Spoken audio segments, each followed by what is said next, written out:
मोहतरम हाज़रीन जुमा, बुज़ुर्गान इस्लाम, पर्दानशीन ख़वातीन और प्यारे बच्चों, अभी मैं खुतबा मसनूना के बाद आप हज़रात के सामने एक आयत करीमा की तिलावत फरमाई।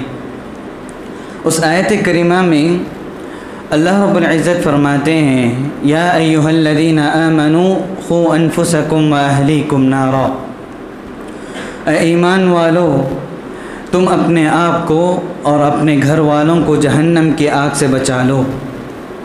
वक़ूदुहन्नास वल हिजारा, जहन्नम की आग कैसे जलाई जाएगी, इस सिलसिले में अल्लाह ने वजाहत फरमा दी कि उस आग का ईंधन पत्थर और लोग हुआ करेंगे। पत्थरों को डालकर, इंसानों को डालकर अल्लाह ताला उस आग को मज़ीद भड़काएगा। अलैहा मलाइकतुन गिलाज़ुन शिदाद, वो जहन्नम ऐसी होगी, वहाँ का दारोगा ऐसा होगा कि बहुत सख्त किस्म का दिल वाला होगा। ला यअसूनल्लाह मा अमरहुम, और उस फरिश्ते की आदत और उस फरिश्ते की सिफत ये होगी कि अल्लाह उस फरिश्ते को जो कुछ करने को कहेगा वो करेगा। व यफ़अलून मा युअमरून, और अल्लाह जो करने को कहेगा करेगा और कभी अल्लाह की नाफरमानी नहीं करेगा। हाज़रीन, इस आयत करीमा को आपके सामने तिलावत करने की वजह यह है कि हमारे मुआशरे में हम औलाद की तरबियत कैसे करें, ये तो हम अच्छी तरह जानते हैं। यानी हमारे लोगों के दरमियान ये औलाद की तरबियत को लेकर ये बात वाज़ी है कि उसको अच्छा खिलाया जाए, पिलाया जाए, उसके मुस्तक़बिल को लेकर फ़िक्र की जाए। मेरे मरने के बाद मेरी औलाद आलीशान घर में ज़िंदगी गुजारेगी या झोंपड़ी में ज़िंदगी गुजारेगी। मेरे मरने के बाद मेरी औलाद खाना पीना उसका इंतज़ाम कैसा रहेगा। तमाम तर दुनियावी फ़िक्र को लेकर हम अपनी औलाद को लेकर फ़िक्र करते हैं। हम ये बताना चाहते हैं इस आयत करीमा की रोशनी से कि आप अपनी औलाद की तरबियत करना चाहते हैं, उसके मुस्तक़बिल की फ़िक्र करना चाहते हैं, तो आपके लिए ज़रूरी है कि आप जहाँ तक दुनिया की फ़िक्र लेकर अपनी औलाद को फ़िक्र करते हैं, इसी तरह उसकी आखिरत को बनाने में, उसकी आखिरत को कामयाब करने की फ़िक्र करने के लिए हमारे लिए ज़रूरी है।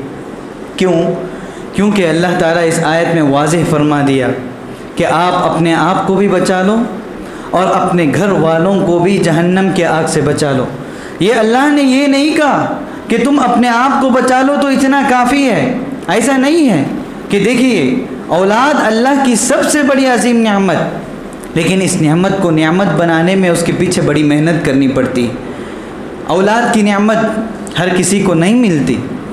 जाओ उनसे पूछो जिसे अल्लाह ताला ने औलाद जैसी अजीम नेमत से महरूम कर रखा है।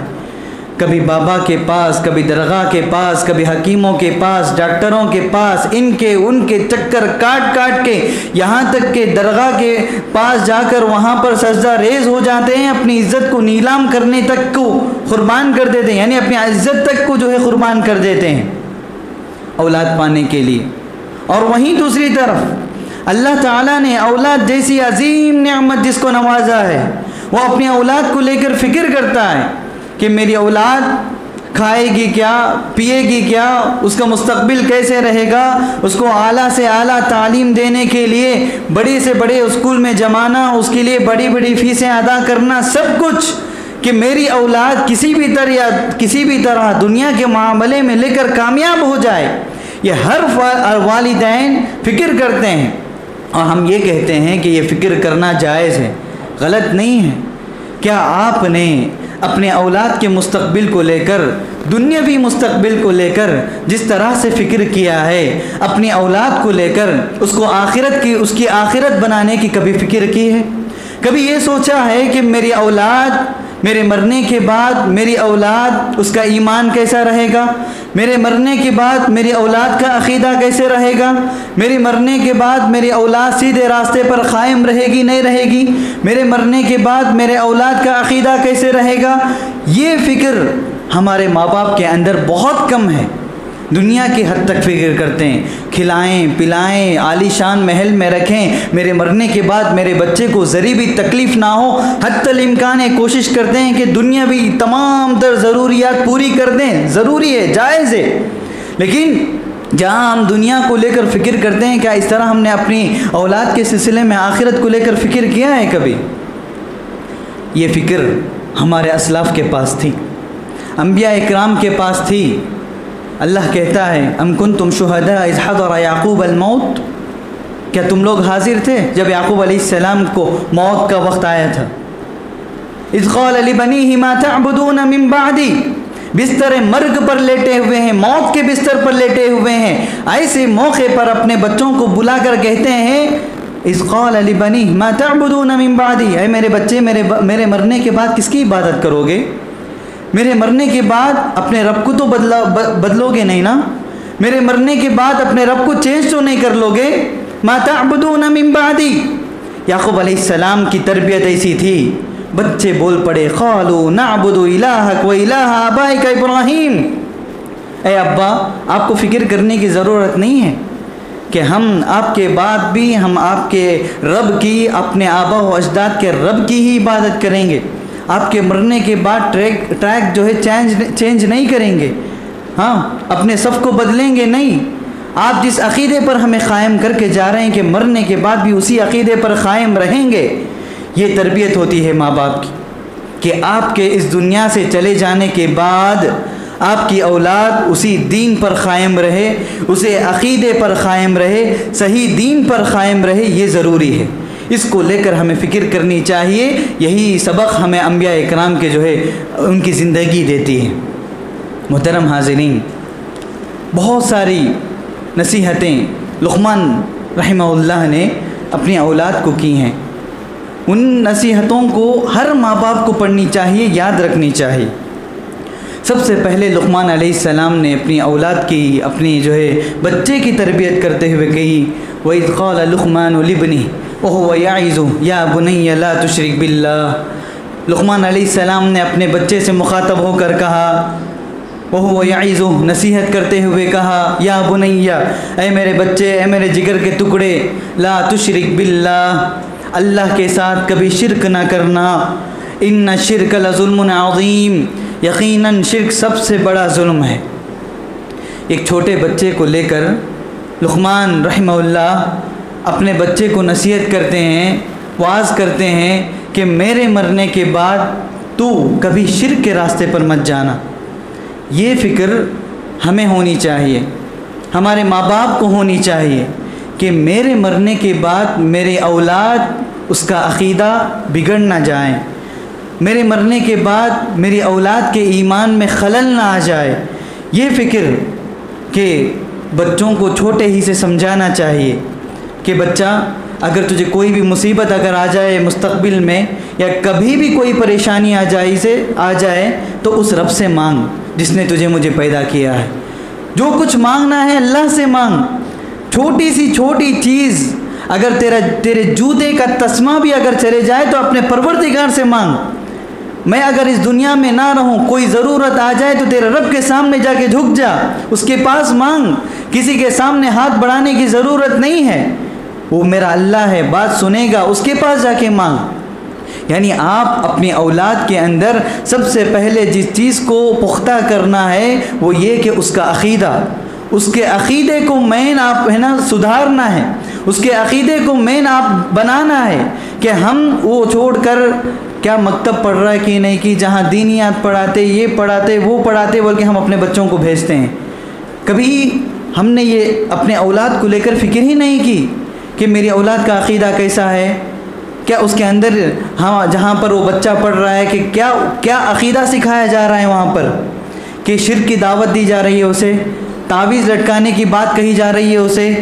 इस तरह हम अपने औलाद के अक़ीदे को लेकर बेखबर हैं, और वहीं आप अपने छोटे बच्चे को लेकर नसीहत करते हैं कि इब्न अब्बास रज़ी अल्लाह तआला अन्हु फरमाते हैं कि मैं आप सल्लल्लाहु अलैहि वसल्लम के साथ था, आपने मुझे प्यारे अंदाज से समझाया। मैं और आप ये समझते हैं कि छोटे बच्चे को क्या क्या समझाएं, कहाँ से उसके जहन में बात बैठेगी, नहीं, मेरा और आपका ये सोचना गलत है कि आप बचपन में उसके जहन में, जबकि जहन पुख्ता नहीं होता है, वो वक्त में आप जो भी बात उसके जहन में डाल देंगे, वो जब तक मरेगा, जब तक ज़िंदा रहेगा, तब तक उसके जहन में बात महफूज रहेगी। बचपन में आप जो बीज बो देंगे, उसी का दरख्त वो जो है बुढ़ापे तक पाएगा, उसी का समरा, उसी का फल बुढ़ापे तक पाएगा। तो हमारे लिए ज़रूरी है कि बचपन में, जैसे कि इब्ने अब्बास को रज़ियल्लाहु ताला अन्हु मुखातब करके कहते हैं नबी सल्लल्लाहु अलैहि वसल्लम, या गुलाम इन्नी उअल्लिमुका कलिमातिन, है मेरे बच्चे, मैं तुझे कुछ बातें सिखाना चाहता हूँ। इहफ़ज़िल्लाह यहफ़ज़का, अगर तू उस बात की हिफाजत करेगा, उस बात पर चलेगा, तो अल्लाह तेरी हिफाजत करेगा, तेरी मदद करेगा। क्या कहा? इज़ा सअल्त फ़स्अलिल्लाह, ऐ मेरे बच्चे, अगर कुछ तुझे मांगना है, कोई भी चीज़ अगर तुझे चाहिए तो अपने रब से मांग। इज़ा सअल्त फ़स्अलिल्लाह व इज़ा इस्तअनत फ़स्तइन बिल्लाह, अगर किसी चीज़ की मदद चाहिए तो अपने रब से मदद तलब कर। वालम अन्नल उम्मत लव इज्तमअत अला अन यनफ़उका बिशै, कि जान ले अगर पूरी दुनिया के लोग मिलकर तुझे किसी चीज़ का नफ़ा पहुंचाना चाहे और अगर अल्लाह उसको ना देना चाहे तो पूरी दुनिया वाले मिल जाए, तुझे वो चीज़ नहीं मिलेगी। और ये भी जान ले, पूरी दुनिया के लोग मिलकर तुझे किसी चीज़ का नुकसान अगर पहुंचाना चाहे और अल्लाह उसको देना अगर चाहे, तो पूरी दुनिया वाले मिलकर भी उसे रोक नहीं सकते। तो ये अक़ीदा अपने बच्चों के जहन में डालना चाहिए। बच्चों के जहन में याद रखें, शायर कहता है, मकतब का सबक जहन में महफूज है अब तक, मुझ पर नहीं होता है असर और किसी का। कि जो बात मकतब में, बचपन में जहन में बिठा दी जाती है, वो बच्चा मरते दम तक उस बात को याद रखेगा। तो इसीलिए सबसे पहला स्टेप हमारे बच्चों की तरबियत को लेकर हमें जो करनी है वो ये कि उसके अक़ीदे को बनाएं, उसके अक़ीदे को संवारें। आप लुक़मान रहमहुल्लाह अपने बच्चे को नसीहत करते हुए जो बात की, या बुनैया इन्नहा इन तकु मिस्क़ाल हब्बतिन मिन खरदल फतकुन फ़ी सख़रतिन औ फ़िस समावाति औ फ़िल अर्ज़ि यअति बिहल्लाह, ऐ मेरे बच्चे, कोई भी अमल राह के दाने के बराबर क्यों ना हो, चाहे वो तू पहाड़ के नीचे छुप कर कर, ज़मीन में कहीं भी छुप कर कर, अल्लाह ताला कल उसे क़यामत के दिन ले आएगा। क्योंकि अल्लाह ताला बारीक भी बाखबर है। बच्चे को डरा रहे हैं, बच्चे को बता रहे हैं कि देख बेटा, तू मेरे सामने है, तू मेरे सामने है, इसका मतलब ये है कि तू मेरे से डर कर कोई भी बुरा अमल नहीं कर रहा है। लेकिन अगर मैं तेरे सामने ना रहूं, तू मेरे पीछे रहे, ये बात याद रख ले कि मैं नहीं देख रहा हूँ, लेकिन मेरा रब तुझे देख रहा है, अल्लाह देख रहा है, अल्लाह तुझे पकड़ेगा। तू ये नहीं समझ कि मेरा बाप नहीं है, मेरी माँ नहीं है, मेरे मामू नहीं है, इसलिए मैं उनके पीठ पीछे कोई भी बुरा अमल करता हूँ। ये नहीं समझ कि अल्लाह एक है, वो देख रहा है, तेरी हर हरकत पर जो है नज़र रख रहा है। तो उसे डर कर चल, और जो भी तू बुरा अमल करेगा, कल अल्लाह ताला उसे कल क़यामत के दिन ले आएगा, अल्लाह ताला तमाम के दरमियान उसे रख कर फ़ैसला करेगा। ये बात लुक़मान रहमहुल्लाह ने अपने बच्चे के जहन में डाली। मोहतरम हाज़रीन, इसी तरह बच्चों की तरबियत को लेकर जो स्टेप्स हमें आगे बढ़ाना है वो ये कि आप जब मस्जिद को आते हैं या दीनी जगहों पर जाते हैं, दीनी मजालिस का रुख करते हैं, तो आपको चाहिए कि आप अपने बच्चों को साथ लेकर जाएं। मस्जिद को अगर ले आते हैं तो साथ लेकर आएं, बताएं कि मस्जिद को किस तरह अंदर आना चाहिए, किस तरह मस्जिद में दाखिल होना चाहिए, क्या दुआ पढ़कर दाखिल होना चाहिए, मस्जिद में आते ही सबसे पहला काम क्या करना चाहिए, वज़ू का तरीक़ा बताएं, किस ढंग से वज़ू किया जाता है, वज़ू किसे कहते हैं, करके बताएं उसे, और लाएं अपने बाजू खड़ा कर नमाज़ पढ़ाएं कि आप देखेंगे आप जिस तरह करेंगे वो बच्चा भी उसी तरह आपको नकल करने की कोशिश करेगा। या बुनैया अक़िमिस सलाह, लुक़मान रहमहुल्लाह ने अपने बच्चे को क्या कहा, ऐ मेरे बच्चे, नमाज़ पढ़ते रहे, नमाज पढ़ते रहा कर, वअमुर बिल मारूफ़ वन्हा अनिल मुनकर, भलाई का हुक्म दे, बुराई से रोकते रहा कर, वस्बिर अला मा असाबक, इस रास्ते में जो भी परेशानियाँ आएँ, जो भी मुसीबतें आएँ, उसको बर्दाश्त करके चल। तो हमारे लिए ज़रूरी है कि आप अपने बच्चों को साथ लेकर आएँ। औरतों के लिए ज़रूरी है कि वो अपने घर में बच्चियों को अपने बच्चियों को जो है बाजू लेकर बचपन से पर्दा कराना और बाजू लेकर उसे खड़ा कर नमाज़ पढ़ाना, ये सारी प्रैक्टिस अगर आप बचपन से कराएंगे तो उसी प्रैक्टिस का असर उसके जो है जवानी में, उसके बुढ़ापे में नज़र आएगा। कि आप ये समझकर बच्चों को मस्जिद नहीं लाते कि जो है वो हंगामा मचाएगा, ये करेगा। आप समझाएं उसे, एक बार करेगा, 2 बार करेगा, 3 बार करेगा, लेकिन समझाना ज़रूरी है आपको। आप ऐसे सोचकर जो है अगर आप पीछे रख देंगे, कल के दिन आप बच्चों को कहेंगे जा बेटा नमाज़ पढ़, जा बेटा इबादत कर, नहीं जाएगा वो बच्चा, क्योंकि आपने उसकी तरबियत वैसे नहीं की। लेकिन अफसोस की बात क्या है हमारे माशरे में कि बाप ऐसा है, माँ ऐसी है कि 30-30 साल के हो गए, 40-40 साल के हो गए, कभी एक वक्त की नमाज़ नहीं पढ़ते। जुम्मा टू जुम्मा सिर्फ जुम्मा नमाज़ पढ़े, फिर आइंदा जुम्मा नमाज़ पढ़ते। या कुछ हमारे लोग ऐसे हैं सिर्फ ईद में नमाज़ पढ़ते हैं, बकरीद में, ईद उल फितर में 2 वक्त की नमाज़ उन पर वाजिब है, उसके अलावा कभी भी नमाज़ नहीं पढ़ते। हाँ, लेकिन अज़ान होते वक्त अपने बच्चे को कहते हैं ए आवाज़ मत करो, अज़ान हो रही है, जाओ नमाज़ को जाओ नमाज जाके मस्जिद पढ़ो, मस्जिद में जाके नमाज़ पढ़ो। इस तरह बच्चे को कहते हैं। वो बाप ऐसा है कि जो है कभी नमाज ही नहीं पढ़ा, कभी मस्जिद को बुलाकर लाया ही नहीं, तो उस बाप के बोलने का असर उसके बच्चे पर क्या खाक पड़ेगा ज़रा सोच कर देखें। खुद बेनमाजी, कभी मस्जिद का मुंह ही नहीं देखे, कभी मस्जिद को उस बच्चे को हाथ पकड़कर लेकर नहीं आए, और बाप बोलता है कि बेटा जाके नमाज़ पढ़, और एक वक्त होने के बाद आके शिकायत करता है मौलवी साहब मेरे बच्चे को कितनी नसीहत कर रहा हूँ, कितना बोल रहा हूँ, समझ रहा नहीं है, सुन रहा नहीं है, शरारत पे शरारत किए जा रहा है, नमाज नहीं पढ़ रहा है। भैया आप क्या किए? आप तरबियत किए क्या अपने बच्चे की? आप कभी लाए हाथ पकड़ के मस्जिद को, कभी बुला के लाए मस्जिद में किस तरह दाखिल होना चाहिए, वज़ू क्या, वो कुछ भी नहीं बताया आपने। कभी आपने सिर्फ जुम्मा टू जुम्मा नमाज़ पढ़ लिया और आपने ये समझ लिया कि जो है मेरी नमाज तमाम तर फ़राइज़ मेरे अदा हो गए।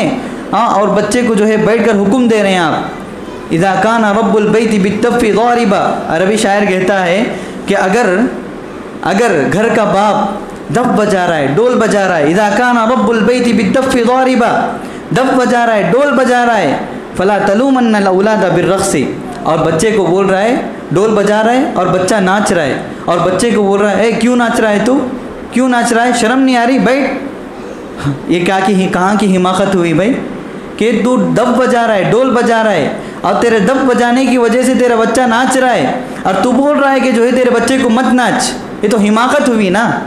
तो जो बात आप बोल रहे हैं पहले करके दिखाएं, जो बात आप बोल रहे हैं उसे करने को पहले करके दिखाएं। आप बोल रहे हैं कि फ़जर की नमाज़ को जा, तो पहले आप फ़जर नमाज जाके पढ़ें, फिर आप अपने बच्चे को बोलें कि फ़जर नमाज पढ़। पहले आप रोज़ा रख कर दिखाएं, फिर अपने बच्चे को बोलें कि जो रोज़ा रख। पहले आप गरीबों की मदद करें, फिर आप अपने बच्चे को बताएं कि बेटा इस तरह से जो है सदका किया जाता है, बताएं। आप कुछ भी नहीं कर रहे हैं, और शिकायतें मौलवी साहब के पास लाकर ज़रा दम करो मौलवी साहब, ज़रा तावीज़ लिख कर दियो मौलवी साहब, क्योंकि मेरा बच्चा मेरी बात नहीं सुन रहा, शरारत कर रहा है, ये कर रहा है। देखिए इसमें जो बच्चा बिगड़ता है, ये सब जो भी हो रहा है, आपके घर का माहौल सही नहीं है, दीनी नहीं है, इस्लामी नहीं है। इस्लामी नुक्ता नज़र से आप अपने घर के माहौल को नहीं बनाएं, दीनी नुक्ता नज़र से आप अपने घर के माहौल को नहीं बनाएं, आप अपने बच्चों की तरबियत इस्लामी नुक्ता नज़र से नहीं किए, इसी सब का असर जो है आपके बच्चे पर नज़र आ रहा है। वो दम करने से, तावीज़ लटकाने से कुछ भी नहीं जाएगा। आप अपने घर का माहौल इस्लामी बनाइए, आप अपने घर का माहौल दीनी बनाइए। पहले आप अपनी तरबियत कीजिए, फिर उसके बाद अपने बच्चों को बनाने और उसकी तरबियत करने की फ़िक्र कीजिए। यकीनन उसका असर आपके बच्चों पर पड़ेगा। और इसी तरह लुक़मान रहिमहुल्लाह ने जो नसीहत की, वला तुसअ्इर ख़द्दका लिन्नास वला तमशी फ़िल अर्ज़ि मराहा, कि बच्चे कि तू लोगों को हक़ीर समझते हुए, लोगों को हक़ीर जानते हुए उनसे रुख न मोड़ना, और ज़मीन पर इतरा के मत चलना। क्यों? इन्नल्लाह ला युहिब्बु कुल्ला मुख्तालिन फ़ख़ूर, अल्लाह ताला किसी तकब्बुर करने वाले को, इतराने वाले को कभी पसंद नहीं करता। सबसे अहम नसीहत, क्योंकि मुस्लिम कम्युनिटी में, किसी भी कम्युनिटी में ले लें कि मालदार भी तबक़ा भी होता है, गरीब तबक़ा भी होता है, बहुत सारे निचले तबक़ात के लोग भी होते हैं। किसी के पास पैसा है, किसी के पास नहीं है, कोई अच्छा लिबास पहन रहा है, कोई अच्छा लिबास नहीं पहन रहा है, किसी के पास खाने को कुछ है, किसी के पास नहीं है।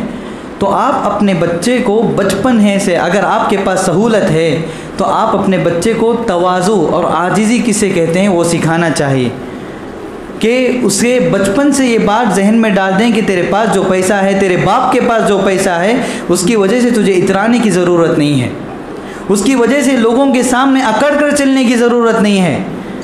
मेरे पास पैसा है, हाँ है, लेकिन तवाज़ु जिसे कहते हैं आप उसे बच्चों को सिखाएं।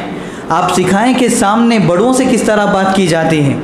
अगर आपके सामने आपका बड़ा आ जाए तो किस अंदाज से उसके सामने पेश आना चाहिए, और आपके सामने अगर आपका छोटा आ जाए तो किस अंदाज से उसे बात करनी चाहिए। ये सारे सलीक़े आप बचपन ही से, अगर आप बचपन में बच्चों पर इन तरबियत करते हुए तमाम पहलू पर अगर निगाह रखें, आप तमाम पहलुओं पर गौर करें, तो यकीनन आपके बच्चे की तरबियत सही से होगी और आप कभी शिकायत नहीं लेकर आएंगे कि जो है मेरा बच्चा शरारत कर रहा है, या मेरा बच्चा बात नहीं मान रहा है, या मेरा बच्चा बिगड़ चुका है। आप कभी नहीं कहेंगे।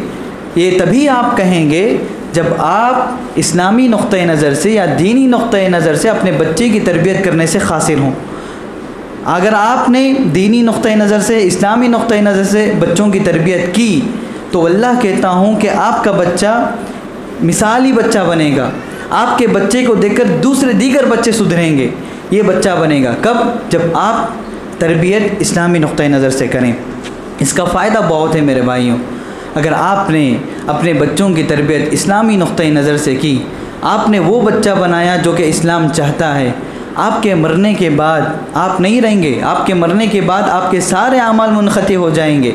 लेकिन जो हदीस में कहा गया ना कि वलदुन सालिह यदउ लह, के मरने के बाद इंसान के पूरे आमाल मुनक़ती सिवाय 3 के, उसमें से नबी ने कहा कि वो नेक बच्चा जो अपने वालिद के लिए दुआ करता है, अल्लाह ताला बराबर उस दुआ को, उस बच्चे के नेकी को, तमाम तर चीज़ों को अल्लाह बराबर वालिद के अकाउंट में जमाते रहेगा। वालिद के लिए जो है दर्जात बुलंद करने के लिए आपके जो नेक बच्चे हैं उनकी दुआएं काम आएंगी।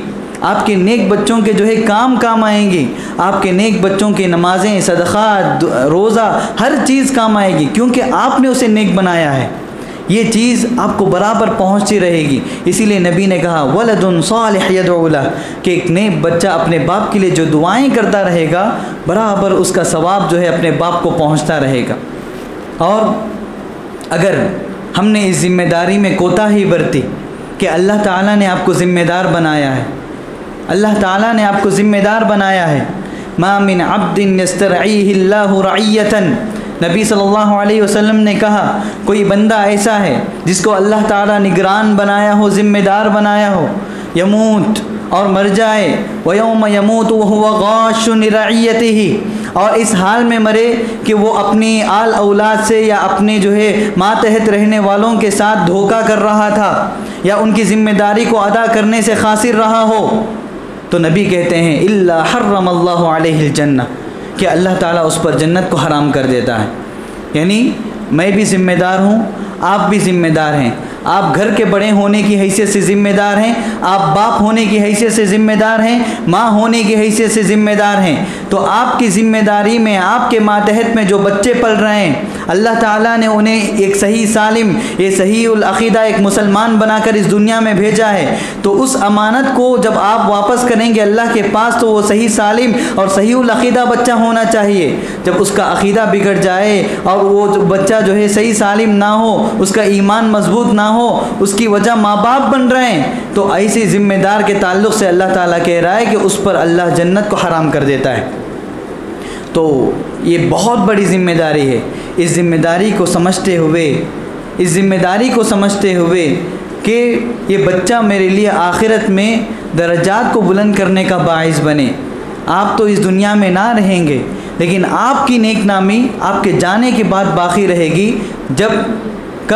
जबकि आप अपने औलाद की तरबियत इस्लामी नुक्ते नज़र से करें। आप नहीं रहेंगे, लेकिन फ़लाँ का बेटा है ये, फ़लाँ का बेटा है ये, फ़लाँ ने ऐसी तरबियत की है, ये लोग अगर आपके बच्चे के बारे में कहें, तो आपके लिए ज़रूरी है कि आप अपने बच्चों की जो है वैसी तरबियत करते हुए इस दुनिया से जाएं। लिहाजा हमारे लिए ज़रूरी है कि हम अपने बच्चों की तरबियत इस्लामी नुक्ते नज़र से करें। हम अपने घर के माहौल को इस्लामी माहौल बनाएं, हम अपने घर के माहौल को दीनी माहौल बनाएं, हम अपने बच्चों की तरबियत को लेकर, उसके अक़ीदे को लेकर फ़िक्रमंद रहें। अल्लाह ताला से दुआ है कि अल्लाह ताला जो कुछ बातें हमने सुनी हैं, अल्लाह उस पर अमल करने की हम सबको तौफ़ीक़ अता फ़रमाए और अपने घर के माहौल को दीनी माहौल और इस्लामी माहौल बनाने की तौफ़ीक़ अता फ़रमाए और नबी सल्लल्लाहु अलैहि वसल्लम की सुन्नत के मुताबिक अपनी ज़िंदगी को ढालने, अपनी ज़िंदगी को बनाने की अल्लाह ताला हम सबको तौफ़ीक़ अता करे। आमीन। अक़ूलु क़ौली हाज़ा अस्तग़फ़िरुल्लाह ली व लकुम व लिसाइरिल मुस्लिमीन मिन कुल्लि ज़ंब इन्नहु हुवल गफ़ूरुर रहीम।